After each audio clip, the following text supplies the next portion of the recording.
सुरुवातीला जे आहे ते करपा आला किंवा हा. येतोय हे हा. कसं कळतं आपल्याला? तिचे पतले पान काढतं ते.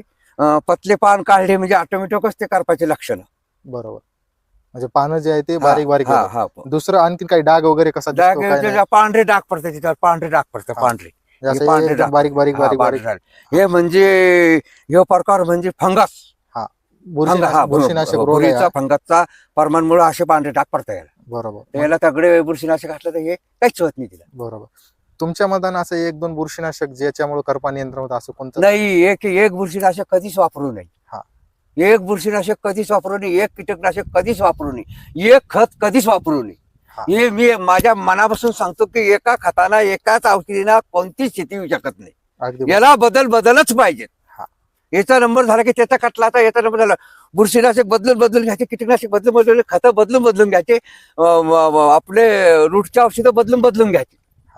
त्याच्यामुळं पिकामध्ये जसं कीटकनाशक बुरशीनाशक बदलण्याचं कारण आणखीन एक आहे, म्हणजे रोग जे आहे ते नियंत्रणात होतो. एकच नियंत्रणात वापरला होतं. तर नियंत्रण होणार नाही. त्याच्याबद्दल रेजिस्टन्स पॉवर जे आहे ते झाडामध्ये तयार होईल किंवा त्या किड्यामध्ये रोगामध्ये तयार होईल. हो, तर त्याच्यामुळे ते ते एका औषधीला ते कव्हर होणार नाही. अगदी बरोबर आहे तुमचं. हो.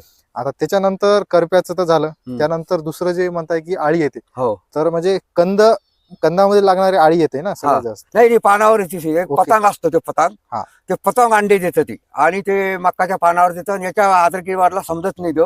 हा. पण ऑटोमॅटिकच ते आळी असल्यामुळे ते पानं बिलकुल खराब दिसायला लागत्या. असं समजून घ्या तुम्ही, आळी याला पानाला टच मारू राहिली, आणि म्हणून पलाट आपला थोडा दिसायला खराब वाटू राहिला. ओके.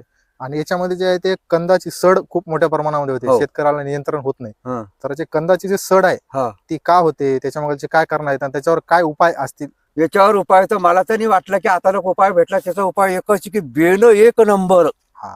दुसरी गोष्ट, जमीन कमीत कमी 5 वर्षाची बिगर अद्रक पेरेल.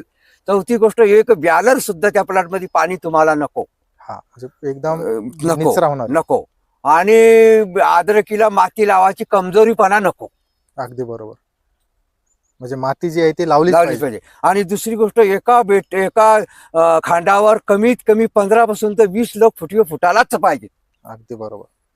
तर आता जे माती जी आहे ती नेमकी कधी कधी लावली पाहिजे? म्हणजे तर मग सुरुवातीपासून? माती लावली पाहिजे पहिल्याला कमीत कमी 2 महिने तिला माती लावू नये.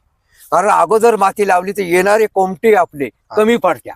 हा. एकदा त्यांना पूर्ण येऊ द्यायच्या वर, हा. आणि मग त्या बेटाची ताकद झाल्यावर मग एक फेर लावायची. हा. आणि बाद मग ते जास्त ताकते असल्यामुळे त्या पहिल्या मातीच्या वक्कलमधून पुन्हा दुसरे कोमटे निघून जात्या, हा. आणि मग दुसरे पुन्हा 15 दिवसांना दुसरा वक्कल लावता.